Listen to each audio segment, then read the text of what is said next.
Eh bien, sachez-le donc, vous qui voulez sans cesse mettre votre scalpel dans un couteau de bois, vous qui cherchez l'auteur à de certains endroits, comme un amant heureux cherche, dans son ivresse, sur un billet d'amour les pleurs de sa maîtresse, et rêve, en le lisant, au doux son de sa voix.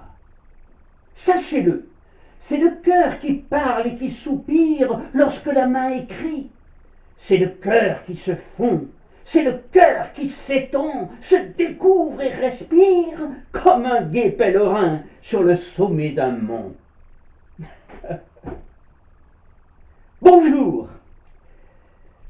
Alfred de Musset était un poète du cœur.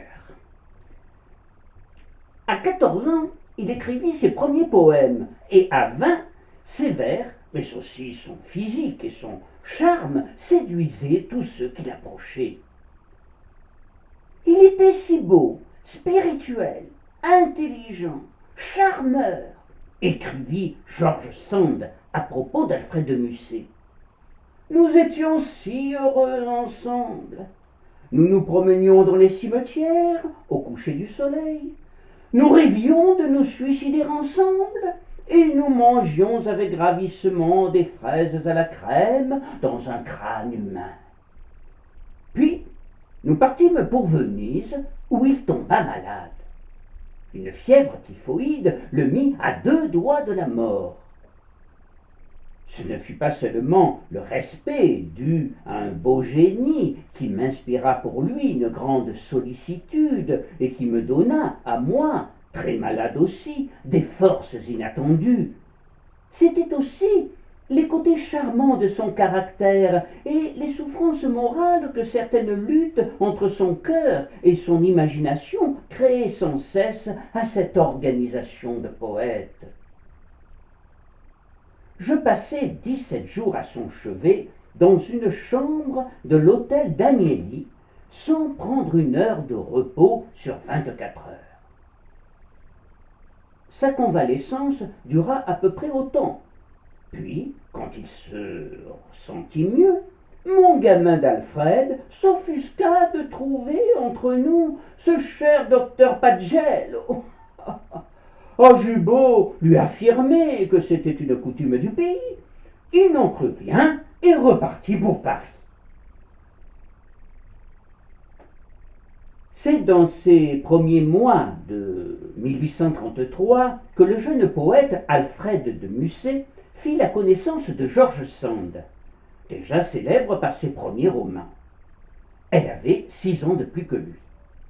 Par sa gaieté, sa fantaisie, la liberté de ses manières, la poésie audacieuse de sa vie, elle attira l'homme de plaisir, l'artiste fantaisiste, si jeune de manières et d'imagination. D'autre part, Musset crut trouver en elle la femme qui méritât un grand amour, qui le rendrait à nouveau capable d'aimer, qui l'arracherait par l'amour à la vie de plaisir dans laquelle, par désœuvrement, il s'était plongé, comme un désespéré se lance d'un pont. Ils furent amants fin juillet 1833, et leur liaison fut orageuse, passionnée et en dents de scie. Au contraire de cette aventure, qui défraya la chronique à l'époque et que l'on évoque toujours immanquablement aujourd'hui lorsqu'on parle de ces 2 grandes plumes du XIXe siècle, celle que je vais vous conter fut discrète, connue de très peu de monde et ignorée longtemps du grand public. Elle n'en fut pas moins ardente, dans un âge plus mûr, et, au risque de m'avancer un peu, je dirais même que cet amour discret, plus tranquille, celui d'une femme inconnue, apporta au poète tourmenté, fut assurément un grand amour. Mais qui était donc cette femme inconnue qui lui fit connaître le grand amour? Elle s'appelait Aimée Irène Dalton, et Musset l'appelait son adorable amour. et terminait tous les messages qu'il lui adressait par ces simples mots « Je t'aime ». Il la rencontre la toute première fois en 1837. Il avait alors tout juste 20 ans. Aimée avait le même âge que lui, à quelques mois près. Elle était née à Hambourg, le 20 septembre 1811, d'un père corrézien, Alexandre Dalton, originaire de Brive et descendant d'une famille noble, les Gauthier Dalton, dont un lointain ancêtre avait accompagné Guillaume le Conquérant en Angleterre et fait souche ensuite en Irlande.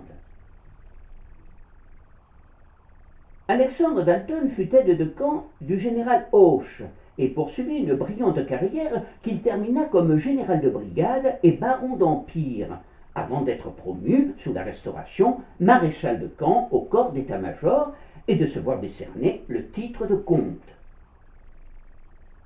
Aimé fut élevé très librement à l'anglaise à la mort de sa mère, Renée Élisabeth Batton, survenue alors qu'elle venait d'atteindre sa majorité.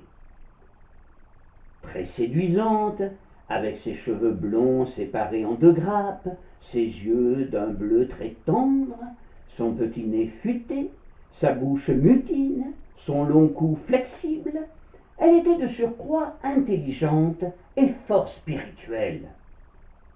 Elle était la cousine d'une grande amie de Musset, Madame Caroline Jaubert, que le poète appelait sa marraine, une dame du grand monde, avec laquelle il eut une liaison amoureuse de quelques semaines, et qui redevint ensuite la plus fidèle de ses amies. Nous retrouvons d'ailleurs l'écho de ce court épisode dans Emmeline, dans La nuit de décembre, dans la lettre à Lamartine et dans le Chandelier. C'est chez Madame Jaubert que Musset rencontra Aimée, la première fois, et il remarqua aussitôt cette jeune fille très attirante, au minois charmant et au sourire enchanteur. Son cœur était toujours prêt à s'enflammer au moindre jupon qui passait à sa proximité. N'a-t-il pas écrit ces vers fameux ? Doutez, si vous voulez, de l'être qui vous aime, d'une femme ou d'un chien, mais non de l'amour même. L'amour est tout, l'amour est la vie au soleil. Aimer est le grand point, qu'importe la maîtresse, qu'importe le flacon, pourvu qu'on ait l'ivresse. Après George Sand, après sa marraine, Madame Jaubert, la dame du grand monde, il succombera au charme plantureux de la grisette Louise. Puis, plus tard, il aimera, sans succès, Pauline Garcia, sœur de la Malibran, mais sera l'amant de la jeune et déjà célèbre actrice Rachel, qui précédera la froide et austère princesse Belgio-Joso. Enfin, ses orageuses liaisons avec l'actrice Madame Allan, puis avec la poétesse Louise Collet, sonnèrent le glas de ses aventures amoureuses, sinon sensuelles. Mais revenons-en à Aimée, celle qui sera la plus méconnue de ses maîtresses et, selon moi, la plus authentique et la plus intense de ses amours. Elle fut incontestablement sensible aux attraits et à la prestance du poète. Elle n'était pas de la race de ce qu'on appelle des oies blanches, et le moins que l'on puisse dire est qu'elle était fort avertie des choses de la vie. Mais si elle était prête à tout accepter, elle savait bien qu'il fallait toujours savoir se faire désirer et ne pas succomber aux premiers assauts. D'ailleurs, Musset sut réfréner ses ardeurs, et si un flirt s'établit aussitôt entre les deux jeunes gens, ils n'étaient que 2 camarades qui aimaient se retrouver pour bavarder ensemble. Et comme Aimée avait des lettres et raffolait des contes d'Espagne et d'Italie et de la confession d'un enfant du siècle, leurs premiers entretiens furent d'abord d'ordre littéraire jusqu'à ce que le poète se hasardât à lui déclarer que le seul moyen de ne pas s'ennuyer dans la vie était d'aimer. Parole pour le moins audacieuse adressée à une demoiselle vers 1835. Mais Aimée, en jeune fille émancipée, eut l'intelligence de ne pas s'en offusquer et lui déclara simplement « Je n'ai que faire d'amoureux ». Tout au moins pour l'instant, aurait-elle pu ajouter.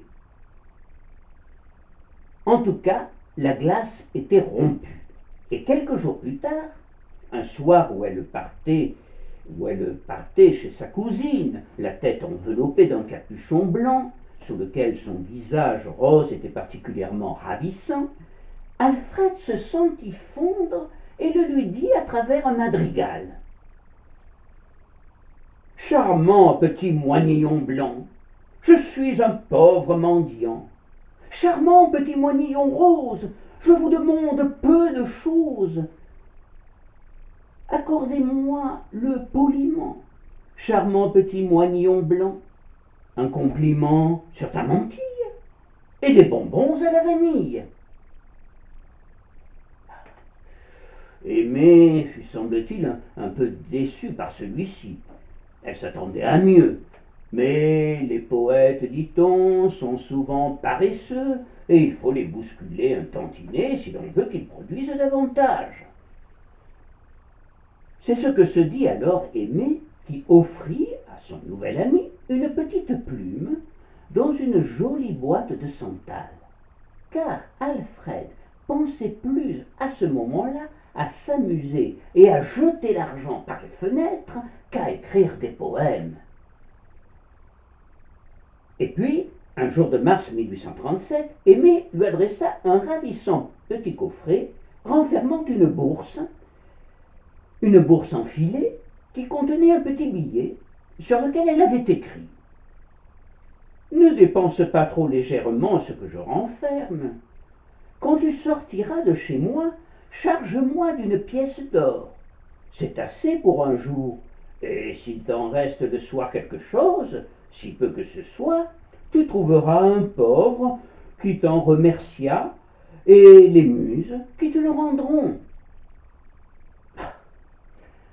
Alfred est très ému en lisant ce mot et lui répond aussitôt par une véritable déclaration. La main me tremble en vous écrivant. Recevez donc cette lettre, comme j'ai reçu votre envoi, avec étonnement peut-être, mais dites-vous que c'est un cœur vrai que vous avez fait battre. Oui, il y a quelque amitié pour moi dans ce petit travail si fin, si précieux. Il y a une pensée de vous sur chacun de ces fils déliés. Il y a au moins un regard sur chacun d'eux. Aimée commença alors à lui confier ses petits secrets. Elle lui avoua un jour, avec une certaine gêne, qu'elle avait la tête rasée et qu'elle portait une petite perruque. J'en ai recherché la cause. Il semblerait en fait qu'elle avait contracté une maladie de cuir chevelu et que, sur le conseil de son médecin, elle avait sacrifié ses beaux cheveux blonds. Mais ce n'était que momentanément, lui avait-il assuré. Quoi qu'il en soit, la réponse du poète la rassura. Quant à la petite perruque, lui écrit-il, ça n'a aucune importance. Au contraire, j'adore déjà votre petite perruque. Est-elle bien pareille à vos cheveux? Vous donne-t-elle toujours ce petit air de beau page lutin? Ah, comme je l'aimerai sur cette tête où elle tiendra comme elle pourra quand je l'y verrai.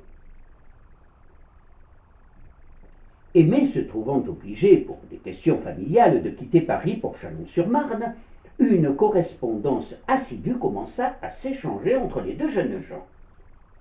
Bientôt, le ton devint plus familier de la part d'Alfred et le tutoiement fit son apparition. Il serait fastidieux d'énumérer les nombreuses appellations qu'il imaginait pour la désigner.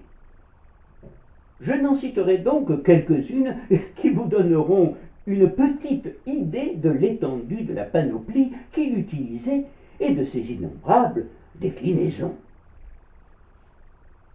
Mon ami, mon amante, ma bien-aimée, Poupette, ma blanche belle, ma nymphette Poupette, chère belle, ma chère blonde chère, ma belle chère blonde, mon bel amour, ma blanche beauté, ma chère blanche blonde, ma blanche belle, mon adoré amour, mon bel ange bien-aimé, ma belle enfant, ma chère fanfan, mon beau page lutin, mon petit moinillon, chère mauvaise tête, mon cher cœur.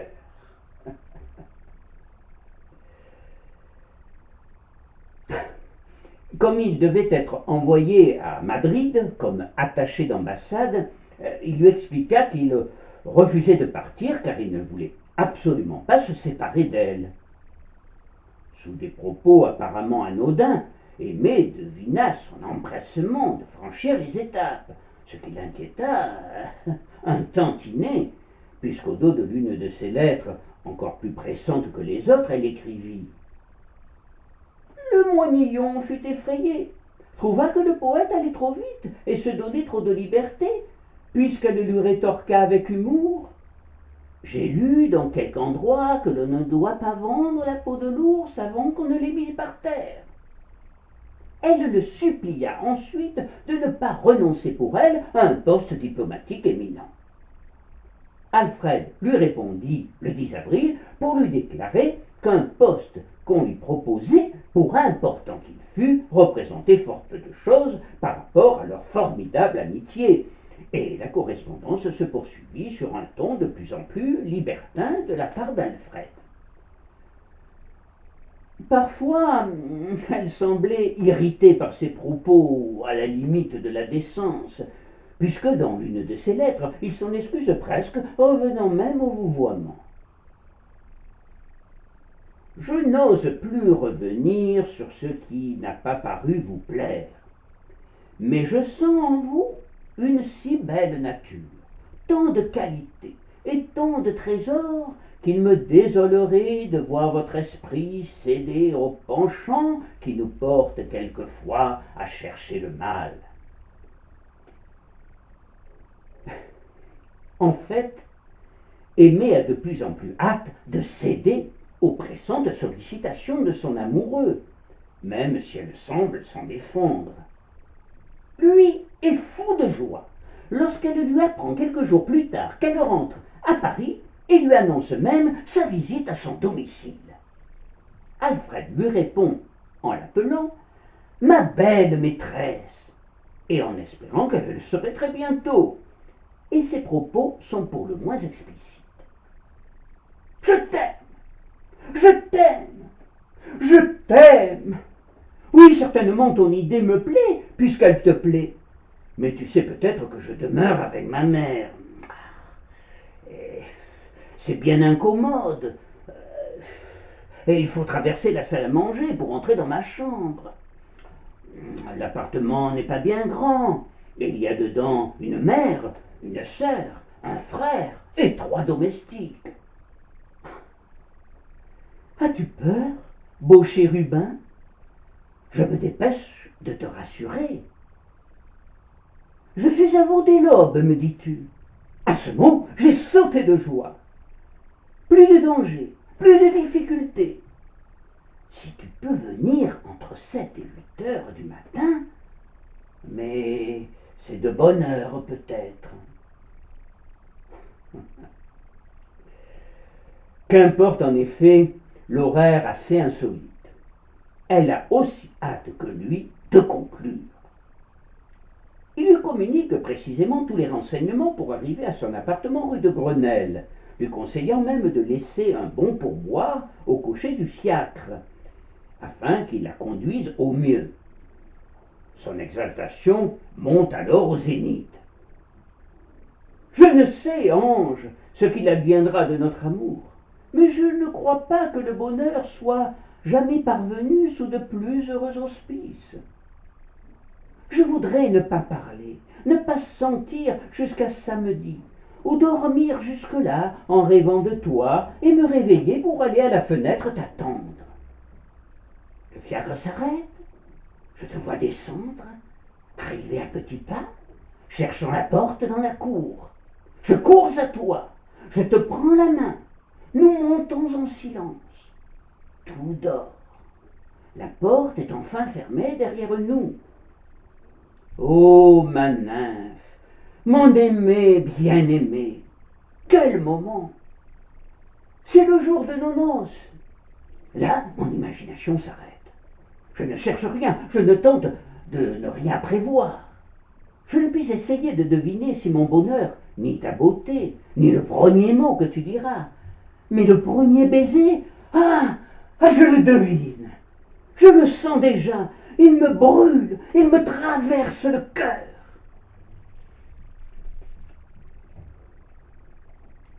Tout se passa pour le mieux, même si, selon ses propres dires, il l'a reçue dans un cadre qu'il jugeait bien peu digne de sa beauté.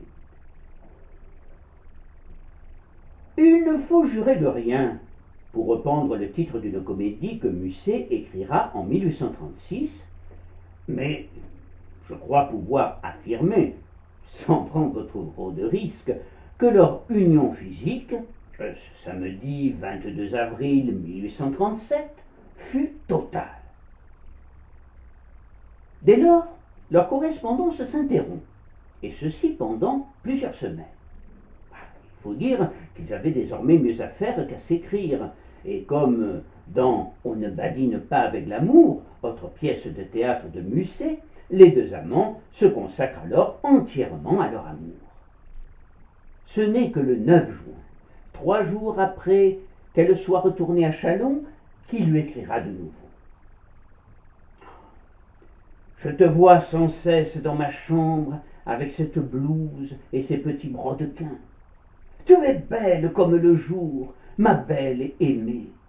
Tu es une vraie nymphe et je t'adore en païen. Seulement, ceci est toujours, comme tu le vois, de la sympathie religieuse. C'est la religion comme je la comprends, celle de Vénus. Elle vaut bien l'autre. Et si on est religieux dans tes bras, je défie qu'on y soit catholique.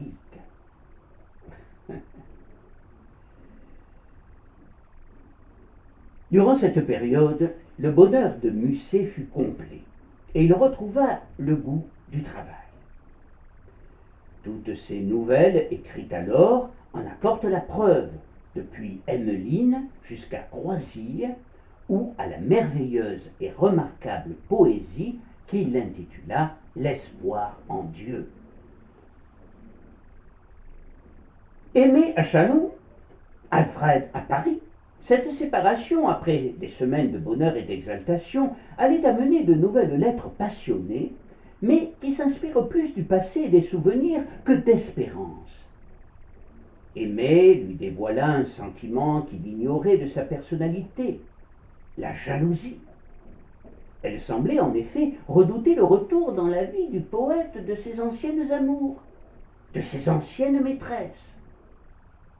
Alfred la rassura et prit peut-être vraiment conscience à ce moment-là de la force de son amour pour Aimée, et sans doute à cause de cette révélation qui lui faisait son cœur, il comprit qu'il ne pouvait pas lui imposer des visites aussi matinales et périlleuses comme pour une quelconque conquête éphémère. Il se mit alors en quête d'un cadre plus approprié à leurs amours, davantage libéré des indiscrétions maternelles, et surtout plus digne d'elle. Et, en août 1837, lui proposa un petit appartement coquet dans une maison bourgeoise au numéro 9 de la rue Tronchet. Elle accepta, et désormais ils purent se retrouver en toute discrétion le plus souvent possible. Ils allaient connaître des moments d'extase exceptionnels dans ce qui était désormais leur petit nid d'amour secret.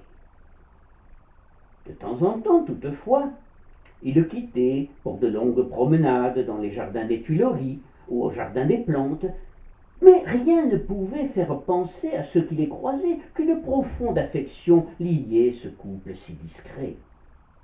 Personne ne pouvait imaginer une seconde leur amour, car ils ne se tenaient même pas par la main. Musset, qui aimait beaucoup les animaux, adorait flâner au jardin des Plantes. Il avait écrit un sonnet, Promenade au jardin des Plantes, dans lequel il prenait les animaux à témoin de son mal-vivre avant sa rencontre avec Aimée. Sous ces arbres chéris, où j'allais à mon tour pour cueillir, en passant, seul, un brin de verveine, sous ces arbres charmants, où votre fraîche haleine disputait au printemps tous les parfums du jour, des enfants étaient là, qui jouaient à leur tour, et moi, pensant à vous, j'allais traînant ma peine. Et si de mon chagrin vous êtes incertaine, vous ne pouvez pas l'être au moins de mon amour. Mais qui saura jamais le mal qui me tourmente? Les fleurs des bois, dit-on, jadis ont deviné. Antilope aux yeux noirs, dis, quelle est mon amante? Ô lion, tu le sais, toi, mon noble enchaîné, toi qui m'as vu pâlir lorsque sa main charmante se baissa doucement sur ton front incliné. À présent, c'est avec Aimée qu'il retourne au jardin des Plantes et l'euphorie fait place à la mélancolie. Le couple ne manquait jamais d'aller saluer la célèbre girafe Zarafa, cadeau du vice-roi d'Égypte au roi de France Charles X, qui, arrivé à Paris en 1827, vécut là paisiblement jusqu'à la veille de la Révolution de 1848. Il ne manquait pas non plus de rendre visite à Marceau, le lion, que le poète avait apprivoisé au point de le nourrir de sa main. Tout naturellement, il donna le nom de Marceau à son vieux chien bâtard qu'il recueillit en 1830 en même temps qu'un chat de gouttière gris, sale et au poil ras. Plus tard, quand ses amis s'étonneront du manque de race de ces animaux, il répondra « Je ne les ai pas choisis. Tels que le hasard me les a donnés, je respecte et j'admire encore dans ces pauvres animaux le phénomène de vie et l'ouvrage de la mystérieuse nature. » Grâce à ses bons soins et à ceux d'Aimée, le chat reprit beau poil, et le chien Marceau, soigné par M. Caramija, illustre médecin vétérinaire de l'École nationale d'Alfort, retrouva une nouvelle jeunesse. Et Alfred continua à aimer avec passion la nature, les animaux et la belle Aimée. Et il continua à travailler avec sérénité.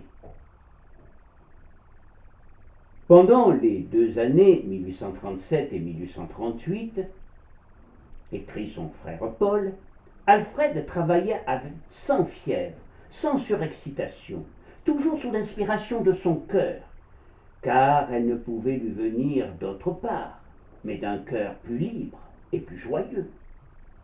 Il prenait les ennuis de ce monde avec plus de patience et restait volontiers enfermé au milieu de ses livres, comme il s'est plu à le dire dans ses vers de La nuit d'octobre. De cette époque, donc de 1837, date aussi Le Fils du Titien, incontestablement écrit pour Aimée, que l'on retrouve à travers la divine Béatrice Donato. Béatrix Donato fut le doux nom de celle dont la forme terrestre eut ce divin contour. Dans sa blanche poitrine était un cœur fidèle, et dans son corps sans tache un esprit sans détour. Le fils du Titien, pour la rendre immortelle, fit ce portrait témoin d'un mutuel amour. Puis il cessa de peindre à compter de ce jour, ne voulant de sa main s'illustrer d'autre qu'elle. Passant, qui que tu sois, si ton cœur s'est aimé, regarde ma maîtresse avant de me blâmer, et dis si par hasard la tienne est aussi belle. Vois donc combien c'est peu que la gloire ici-bas, puisque, tout beau qu'il est, ce portrait ne vaut pas, crois-m'en sur ma parole, un baiser du modèle.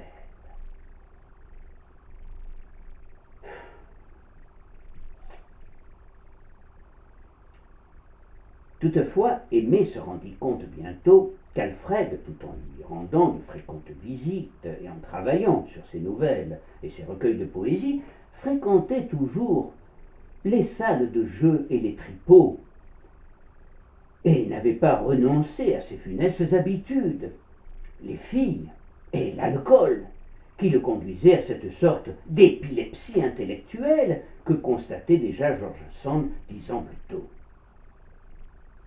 Elle se fit alors plus distante, beaucoup plus distante même, lui reprochant sa vie dissolue et ses mensonges incessants. Ah, lui pourtant semblait sincère quand il répétait inlassablement « J'ai besoin de te voir, je t'aime, je t'aime, je n'aime que toi !» Mais bientôt, il fut repris par sa mélancolie naturelle, sans doute endémique, dont elle l'avait délivré. En septembre, il s'adresse à elle sur un ton de supplique. J'ai eu cette nuit un moment d'atroce tristesse. Conserve-moi ton amitié, ton amour. Il n'y a pour moi d'autre moyen de vivre que de me serrer contre toi. Mais, même si elle en souffrait, elle ne pouvait accepter de le revoir s'il ne se débarrassait pas de cette morosité contagieuse, et surtout s'il ne renonçait pas à son intempérance et à ses excès. En octobre, il lui promit de se corriger et ne cesse de la réclamer. Ma nymphe peut-elle venir aujourd'hui? Il y a un siècle que je ne l'ai vue. Mais elle peut croire que ce n'est pas ma faute. Je vais tout de suite là-bas, rue Tronchet. Si ma chère beauté peut m'y rejoindre, aujourd'hui sera un jour de bonheur de plus. L'automne s'écoula ainsi, mélancoliquement ponctué par des appels qui se prolongèrent tout au long de l'hiver. Quand elle finit par y répondre, ils connurent la plénitude du bonheur, et sa plume reprit pour chanter les charmes de sa bien-aimée. À Aimé Dalton. Déesse aux yeux d'azur, aux épaules d'albâtre, belle muse païenne au sourire adoré, viens, laisse-moi presser de ma lèvre idolâtre ton front qui resplendit sous un pampre doré. Vois-tu ce fer sentier qui mène à la colline? Là, je t'embrasserai sous le clair firmament, et de la tiède nuit la lueur argentine sur tes contours divins flottera mollement. Mais bientôt, la mélancolie maladive du poète et ses excès de toutes sortes l'emporta sur la puissance de son amour. Il eut des paroles malheureuses, mais il s'en excusa. En décembre, il lui écrit « Il faut me pardonner, ma chère poupette. Ne t'effraie pas. La peur de la mort donne l'inutile courage de vivre. Je vais travailler dès que je pourrai. Je suis un peu malade maintenant. Adieu. Conserve-moi ton amour. C'est tout ce qu'il me reste de joie. »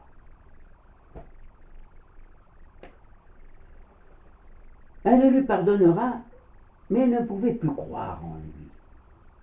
Pourtant, en janvier 1838, il s'émerveillait encore de son adorable amour, de tous ses messages, se terminaient d'ailleurs par ces simples mots « Je t'aime ». Et je suis persuadé qu'il était sincère et qu'il l'aima profondément. Ce fut peut-être le plus grand amour de sa vie. Mais au fil des jours, la mélancolie l'annihilait. Il était de plus en plus mal dans sa peau et lui lançait. Je m'embête, je souffre et je t'aime. Voilà pourquoi je ne veux te voir. Aimé continuait à l'adorer, à le choyer, à lui faire de petits cadeaux dont il la remerciait avec reconnaissance. Mais alors qu'elle pensait parvenir à le guérir de ses tourments, il commença à s'éloigner d'elle. Et même s'il continuait à lui affirmer, le 15 février 1838, que plus il la connaissait, plus il l'aimait, il semblait de plus en plus absent, même lorsqu'ils étaient ensemble. Il faut dire que d'autres femmes étaient apparues dans sa vie, notamment la princesse de Belgio-Joso. Et puis, il finira par l'informer que leur rendez-vous de la rue Trochet ne pouvait plus avoir lieu et qu'il ne pouvait plus conserver l'appartement. Il lui donna congé en quelque sorte. Et ce congé donné pour le 12 mars allait marquer le commencement de la fin de ce grand et bel amour. Il semblait tellement désemparé. Elle se sentait tellement responsable à cause de son intransigeance qu'elle lui proposa tout de go de l'épouser, tant elle était certaine que son amour lui apporterait la rédemption et assurerait son équilibre si compromis. Alfred ne voulut pas se résoudre à accepter ce qu'il considérait comme un acte de dévouement. « Je ne voudrais ni ne pourrais te faire partager ce que je sens, lui écrit-il en mars. Ce n'est ni du chagrin, ni de la colère, ni même de l'ennui.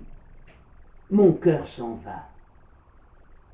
La vie ne m'est ni chère, ni odieuse. Elle m'est inutile, indifférente. Il y a une chose certaine, je ne peux ni te rendre heureuse, ni remplir ta vie. Ne me réponds pas à cela que tu m'aimes, je le sais, et je te répondrai que tu m'es cher, très cher, ce que tu sais aussi. Nous sommes pauvres tous deux, séparés. Voilà le fait. Je ne prévois rien, ni n'ai d'aucun projet en tête. Dieu merci. Je baise tes lèvres.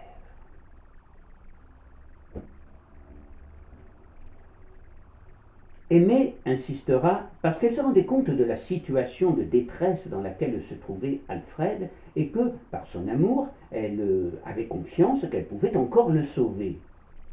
Mais une fin de non-recevoir définitive enterra ses ultimes espoirs. Toutefois, ils continuèrent à se voir de temps en temps et Alfred lui proclamait à chaque fois son amour indéfectible. Sans doute Aimée se plaignait-elle de ces rencontres devenues fugitives, des rencontres de hasard en quelque sorte. Aussi, il lui promit de dénicher un nouveau trou pour se voir, mais sans grand succès. Le 8 juin, il lui fait part de son découragement. « Je ne trouve absolument que des hôtels garnis dans mon chien de quartier, mais tout à fait auberge avec du monde et un écriteau à la porte. Je suis enragé de théâtre. Je vais au Français tant que je peux. »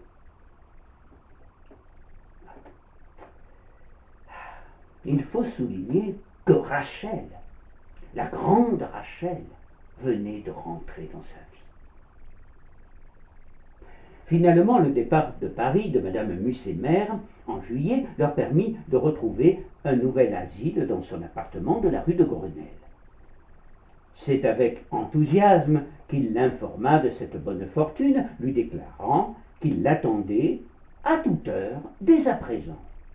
Mais ils n'en profitèrent guère, semble-t-il, puisque fin août, Aimé se plaignait de ne pas avoir reçu, de ne pas avoir revu son amant depuis un mois. Ah, certes, il lui écrivait. Ah, il lui écrivait à nouveau. Il lui écrivait encore, de longues lettres, dans lesquelles il manifestait des élans de tendresse et où palpitait son désir. Là encore, je crois qu'il était sincère.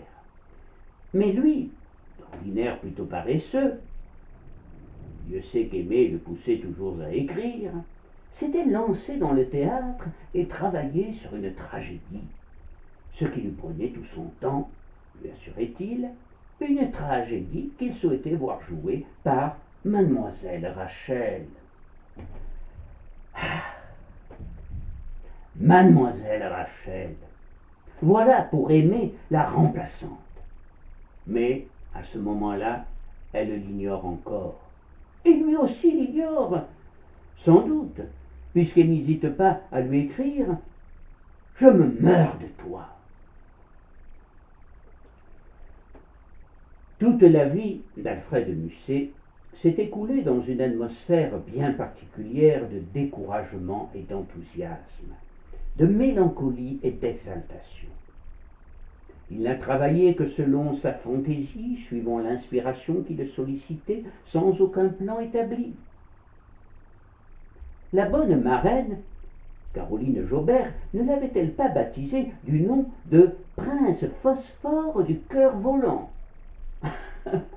À tout un programme. Quoi qu'il en soit, à partir de ce moment-là, les liens qui unissaient Aimé et Alfred commencèrent à se desserrer. Peut-être parce que la délicate rose blanche qu'il décrivait dans le fils du Titien, n'était point de taille à lutter avec la belle Andalouse au sein nu. Ils ne se virent plus, ou très rarement, même s'ils restèrent bons amis. Et pourtant, j'en suis persuadé, leur amour ne s'est jamais éteint. J'en suis persuadé en ce qui concerne Aimé, comme la suite de son histoire vous le prouvera. Mais j'en suis aussi absolument persuadé pour Alfred. Lui qui affirmait « Les chants désespérés sont les chants les plus beaux », écrira 4 ans plus tard, en 1842, à son ancienne maîtresse « Tout m'ennuie, m'aimes-tu encore? Il n'y a que toi qui es du cœur. » À quoi Aimé aurait répondu le oui attendu.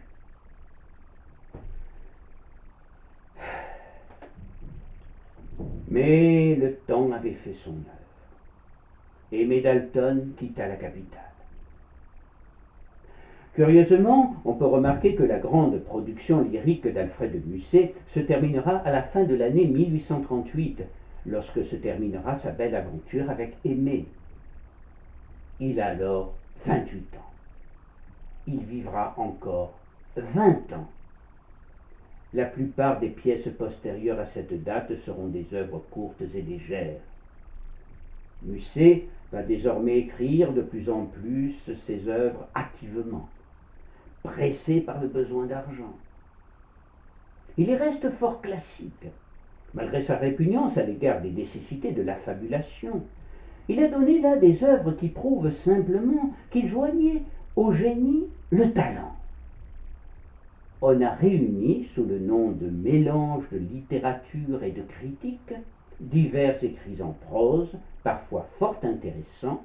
Ce sont des articles consacrés à des questions d'art et de littérature. On y découvre en Musset une intelligence fine, une rare indépendance de jugement, un goût très sûr. Dans ce domaine, l'œuvre la plus connue demeure les lettres de Dupuy et Cotonnet sur le romantisme. Mais de la tragédie et un mot sur l'art moderne sont les plus riches en pensée esthétique. Couronnement de sa carrière littéraire, Alfred de Musset sera élu à l'Académie française le 2 février 1852.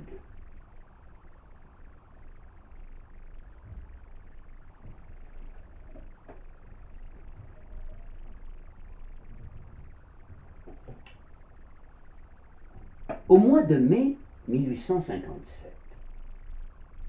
dans un compartiment de chemin de fer, une femme, jeune encore et belle, pleure en silence.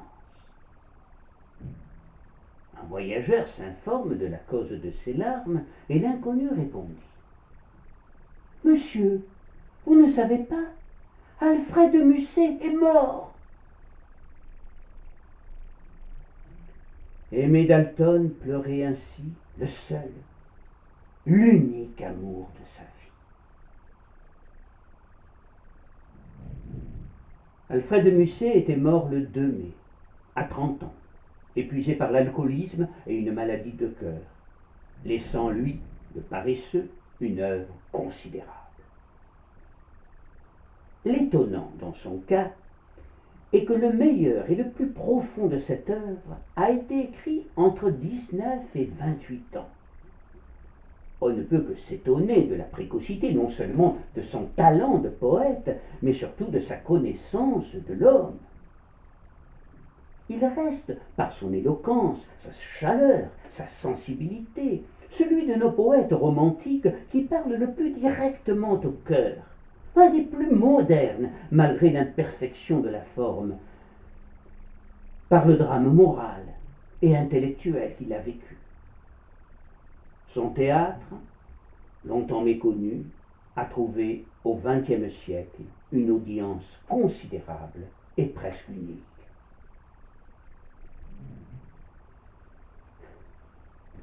Tout en essuyant ses yeux rougis et en esquissant un sourire au voyageur prévenant, elle relit à présent un poème de son cher Alfred, un poème intitulé Lucie, qu'il écrivit en 1830, donc 5 ans avant leur première rencontre, et qui évoque peut-être la Malibran qui chanta la romance du sol. Mes chers amis, quand je mourrai, plantez un saule au cimetière. J'aime son feuillage éploré.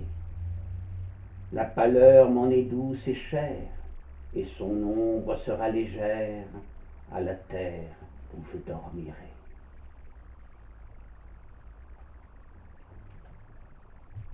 Je voudrais préciser que ces derniers vers sont gravés sur la tombe de Musset, et qu'un saule a été planté à côté de celle-ci au cimetière du Père-Lachaise.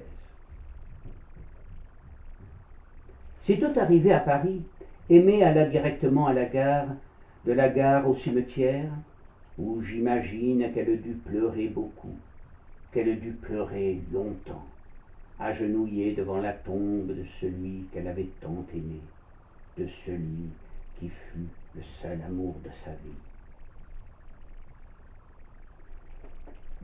C'est sans doute pour communier dans le souvenir du cher disparu qu'Aimé se rapprocha de Paul de Musset, le frère d'Alfred, qui avait beaucoup de mal lui aussi à surmonter son chagrin, car il était très lié à son frère cadet. Contrairement à la plupart des proches du poète, il n'ignorait rien des liens qui avaient uni cette femme et son frère. Il connaissait la correspondance échangée entre eux, car Alfred ne lui cachait rien, et il la jugeait digne d'être mise à la suite des lettres de la religieuse portugaise. À travers Aimé, Paul avait le sentiment de retrouver un peu Alfred, et il s'est pris d'une grande affection pour celle qui avait tant aimé son frère et ne s'était jamais mariée, fidèle à la mémoire de celui qui avait pourtant refusé de l'épouser et qui tenait à conserver son indépendance. Une fois encore, la cousine Jaubert dut intervenir, et la sermonna en ces termes. « Tu as passé l'âge où le mariage est une sottise. Tu as tout à l'heure 50 ans, il en a 57, Et s'il te faut une bénédiction, je te la donne. Après bien des hésitations, Aimé consentit donc à porter le nom qui, 23 ans plus tôt, lui aurait apporté allégresse et bonheur. Pour la convaincre définitivement, Paul finira par lui déclarer « N'avons-nous pas été, ne sommes-nous pas encore les meilleurs amis d'Alfred ?»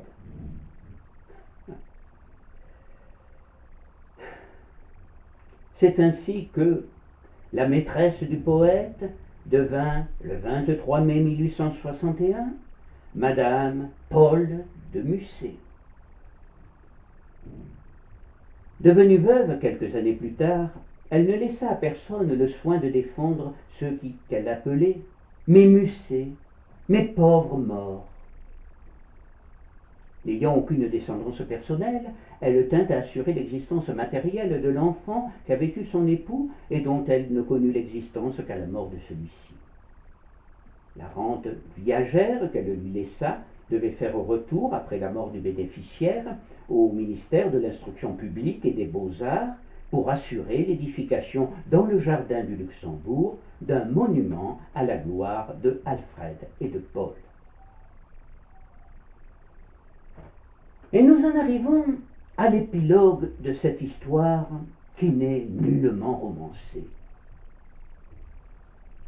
Au début de l'année 1888, Jules Troubat, homme de lettres, héritier de Sainte-Beuve, était assis à son bureau, plongé dans ses manuscrits, lorsqu'on lui annonça une visite. Une vieille dame, à cheveux blancs, venait lui confier ses scrupules au crépuscule de sa vie. À sa grande stupéfaction, il apprit qu'elle avait été l'amie et la maîtresse d'Alfred Musset, dont elle avait conservé un certain nombre de lettres. Sa liaison avait été tenue secrète et donc ignorée du public. Elle lui demanda, la voix tremblotante et secouée de sanglots, si elle devait détruire cette correspondance ou s'il convenait d'en conserver le témoignage pour la postérité. Et elle lui tendit quelques feuilles jaunies par le temps qu'elle sortit d'une petite mallette.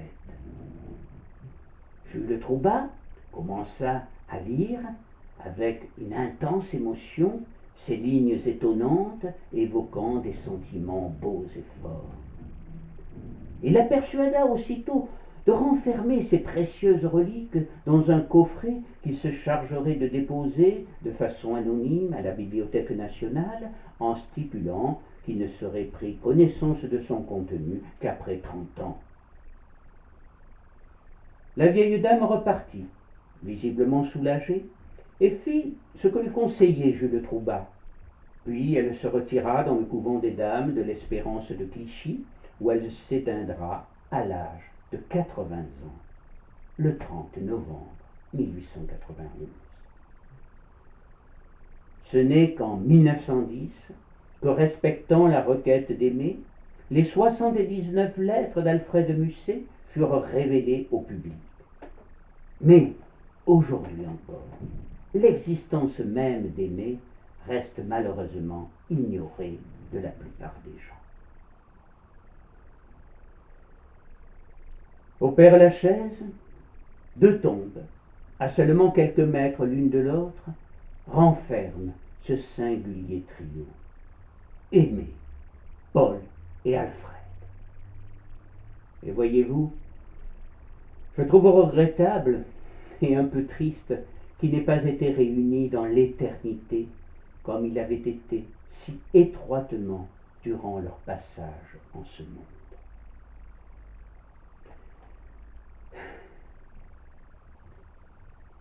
Je vous remercie.